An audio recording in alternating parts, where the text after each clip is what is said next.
Dear lovely students, you are welcome to my online classes. Today, I will discuss an important topic which is essential for every student.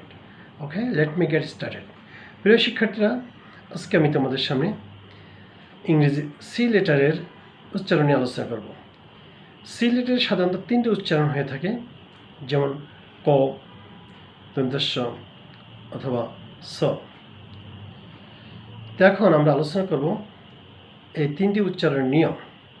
সাধারণত C এর পরে যখন এ ও you এই তিনটি ভাওয়াল থাকে, অথবা consonant letter থাকে, অথবা কোনো ওয়ার্ডের শেষে যখন সি এই লেটারটি থাকে, সেই ক্ষেত্রে আমরা ক উচ্চারণ করি।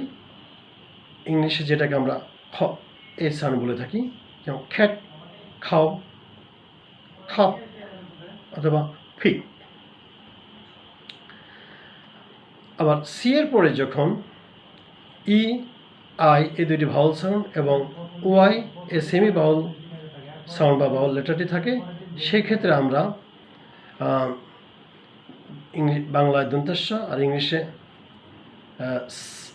স সাউন্ড বলে এই উচ্চারণ হয়ে থাকে, যেমন সিটি, সাইকেল, সেন্ট এটসেট্রা।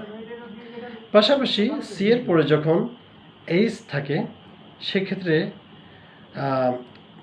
কখনো খ সাউন্ড হতে পারে, আবার কখনো স সাউন্ড হতে পারে, যেমন চেয়ার, টিচার অথবা কেমিস্ট, কেমিক্যাল এটসেট্রা।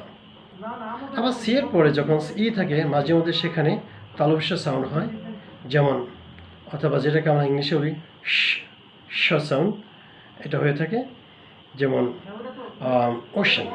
তো প্রিয় শিক্ষার্থীরা, আশা করি বুঝতে পেরেছ। Have a nice time. আল্লাহ হাফেজ।